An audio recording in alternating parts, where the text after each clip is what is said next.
My brother stole my inheritance while our parents praised him and ignored my sacrifices, so I took legal action and walked away calmly, leaving them. I'm a 27-year-old guy who has spent my entire life being the responsible one, quietly carrying my family's burdens while my younger brother was always excused. Growing up, I was the kid who woke up early to make breakfast before school, who cleaned the house, helped with groceries, and even balanced the small bills my parents left me to handle. While I was stacking the dishwasher and finishing homework, my brother was praised for being so imaginative or so sensitive, as if every mistake he made was an accident and every success was genius. I remember once lending him my savings so he could fix his bike after a stupid stunt he pulled, and my parents barely glanced at me. "You're so practical," they'd say to me in passing, never realizing that practicality had saved the household more than once. Meanwhile, every little thing my brother did was a spectacle. They clapped when he scored a goal, smiled when he played the piano off-key, and excused his lies because he's young, he'll learn. I tried to make sense of it, to believe that loyalty and sacrifice would eventually be recognized.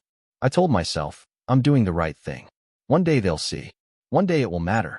Even on nights I went without dinner so my brother could have extra snacks, I thought it was worth it if it meant keeping peace, keeping the family afloat. I can still feel the smell of the kitchen, the clinking of coins I counted to help pay a forgotten bill, the hum of the old radiator in winter while he slept without a care. Even as a kid, I sensed something was off. My efforts were invisible, fading into the background of a household that glorified charm over responsibility. And every time he flashed that mischievous grin or spun a story, my parents believed it unquestioningly. I knew early on that life had already started treating us unequally, and I just had to carry on, silently. This part of my life started during my teenage years, when the gap between my brother and me became impossible to ignore. I remember one afternoon, coming home with a failing math grade I was terrified to show my parents. I had stayed up all night, trying to juggle homework, chores, and babysitting him while they were at work. When I nervously handed over my test, my mom sighed, shaking her head. "Why are you so careless?" Then she turned to him. "But your brother, he's so creative. He'll figure it out in his own time." That split-second comparison stung deeper than any failing mark could have. It wasn't just school. Whenever money was tight, I quietly covered small emergencies, fixing a pipe, paying a late electricity bill, or lending my brother cash for things he didn't even need. "You're responsible," they'd say, but never a thank you for the countless sacrifices that kept the household running. Meanwhile, my brother's every minor achievement was celebrated, his little mistakes excused. One evening, I overheard my dad telling a relative, "He's always been mature, unlike his brother." I felt like I was slowly disappearing in plain sight. I tried talking to them, carefully explaining how I felt. "I'm just trying to help," I whispered once to my mom. She patted my shoulder and said, "Don't worry, you'll understand someday. Your brother just has a different spirit." That different spirit line became the echo in every family conversation, like a justification for ignoring my efforts. Even with this constant comparison, I kept believing fairness would eventually matter. I reminded myself, loyalty pays off, and hard work counts for something, even if no one notices. But deep down, I couldn't shake the feeling that I was already being written out of my family's story. And when a small inheritance from a distant relative finally came into the picture, I didn't realize it would only magnify the unfairness waiting for me. The inheritance came when I was 19, a modest sum left to me by a distant relative who had always admired my diligence. I thought it was finally my chance to have something of my own, a little freedom from constantly feeling invisible in my family. I had plans, saving for college books, maybe a small deposit for an apartment, and finally proving that my sacrifices had a purpose. I remember holding the check in my hands, feeling a rare spark of pride, like the universe had finally noticed me. But that spark didn't last long. My brother casually asked, "Hey, are you going to save all that, or can I borrow a little?" I hesitated, uncomfortable, but never wanting to seem selfish. "It's not much, but it's mine," I said quietly. His grin didn't falter. "Come on, we're family. You've always had more than me anyway." Even my parents didn't step in. Instead, they made offhand comments praising his struggle and need to be guided, while my meticulous planning was brushed off as unnecessary. "He's learning responsibility too," my dad said, nodding toward him. completely ignoring that I had been handling responsibility my entire life. At first, I rationalized it. It's fine. I'll help him a little. He'll pay me back. But soon, I noticed subtle changes. He started asking more, justifying it as family support, and my parents seemed to agree.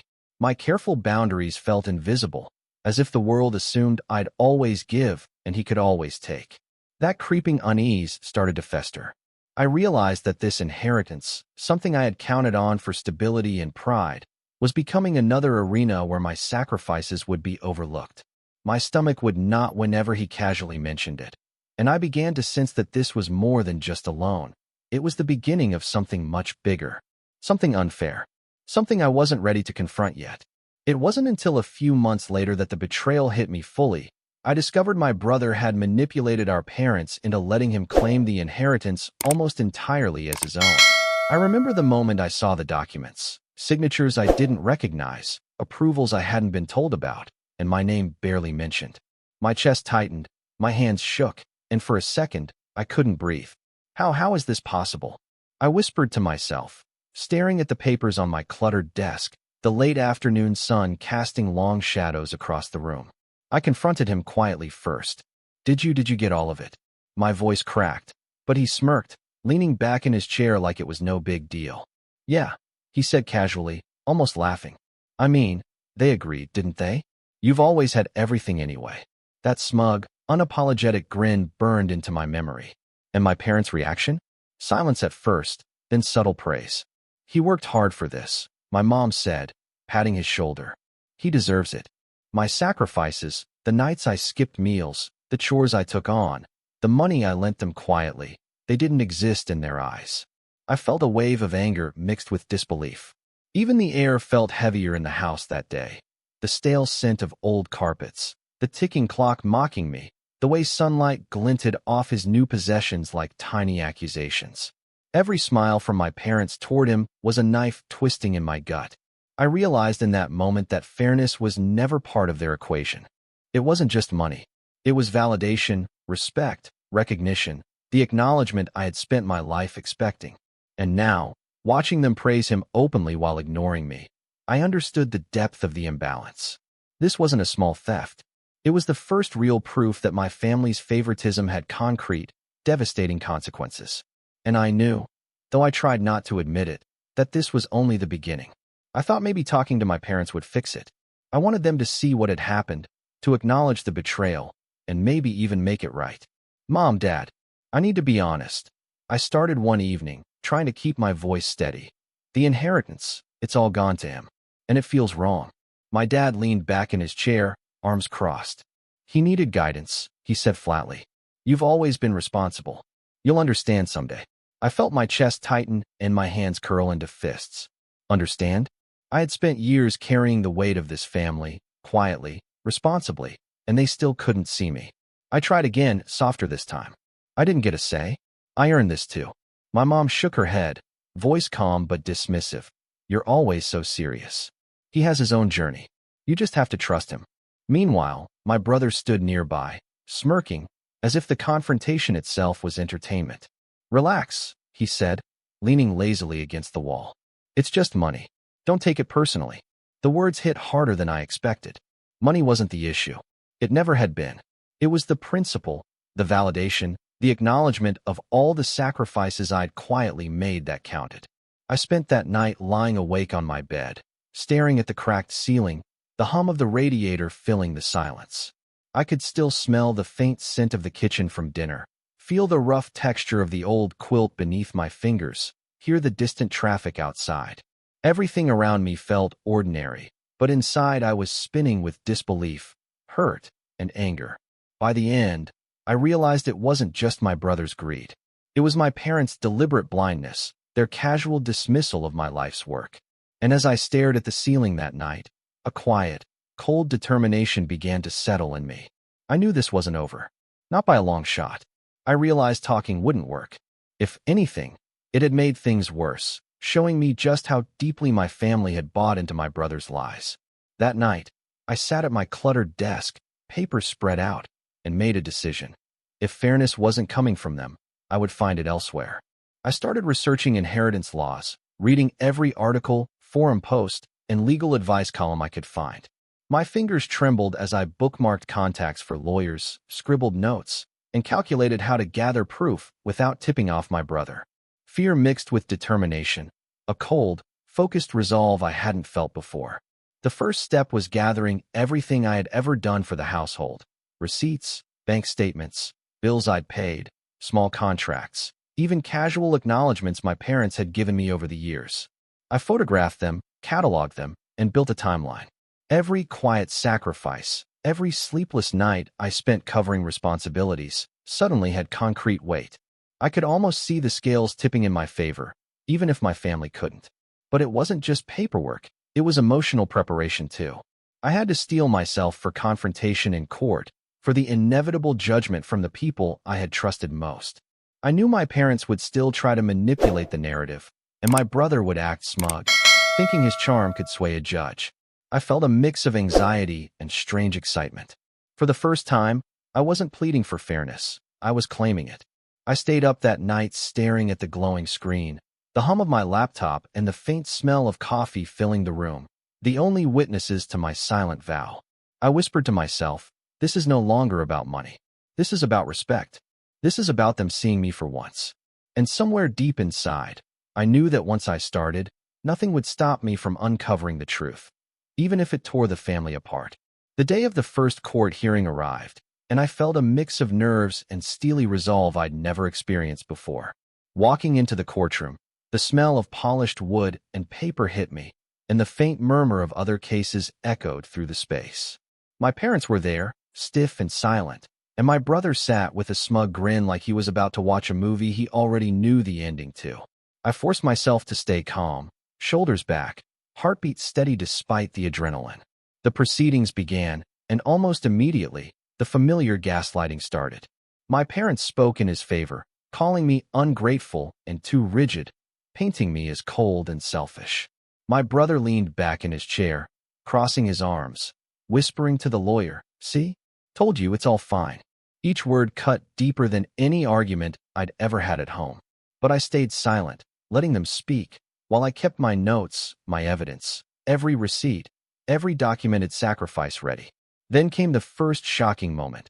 The judge asked for signed documents related to the inheritance. My brother's smugness faltered. He fumbled through papers, and I could see panic flicker in his eyes. These are what?" he stammered, realizing he hadn't accounted for the proof I had collected meticulously. The room felt heavy. The faint creak of the wooden bench beneath me, the dull hum of the ventilation, and the faint scent of ink from the judge's papers. Every detail pressed into my memory like evidence itself. I presented my case calmly, letting facts speak louder than emotion. Every bill I'd paid, every loan I'd covered, every sacrifice I'd quietly made. The timeline painted a clear picture. My brother had manipulated and stolen what was never his. My parents' faces were frozen, the disbelief and shame radiating off them like a tangible weight. For the first time, the power dynamic shifted. As the hearing adjourned, I left the courtroom with a strange mix of relief and anticipation. I knew the final decision would change everything. And I also knew this wasn't over. The battle for justice had only just begun.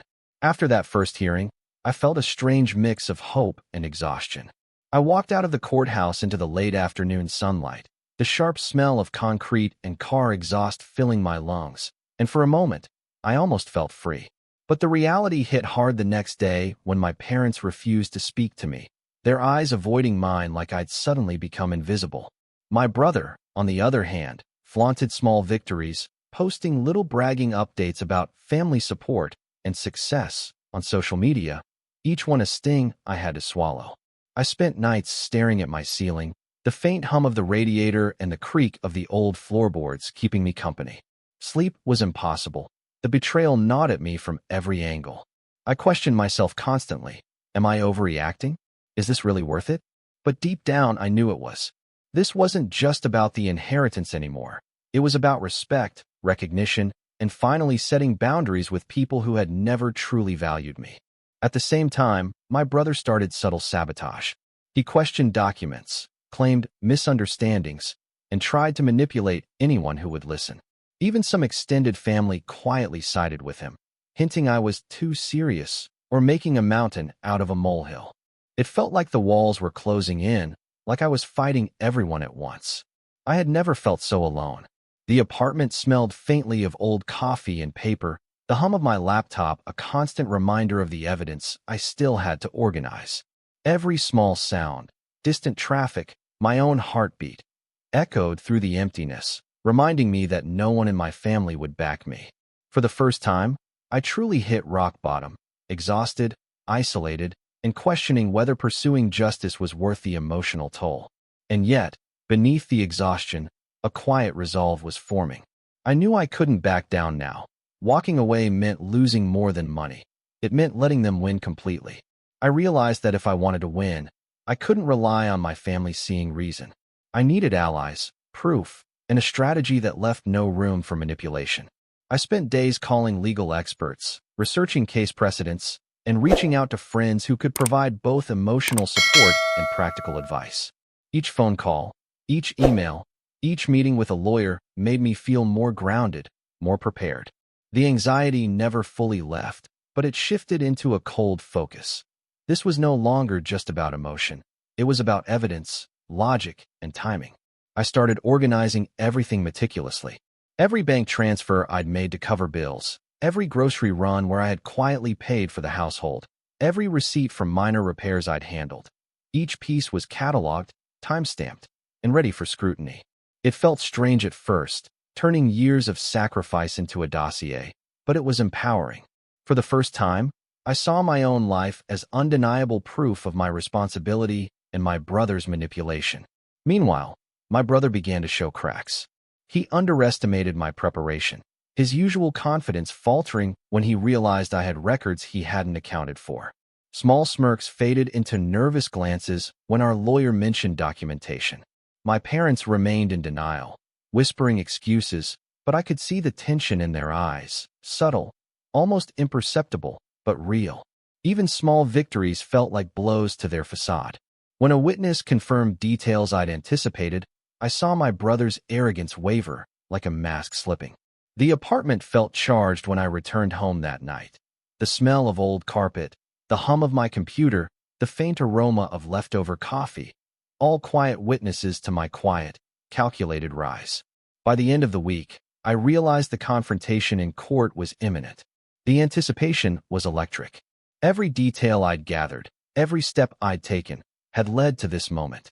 And I knew that when it came, nothing could stop the truth from coming out.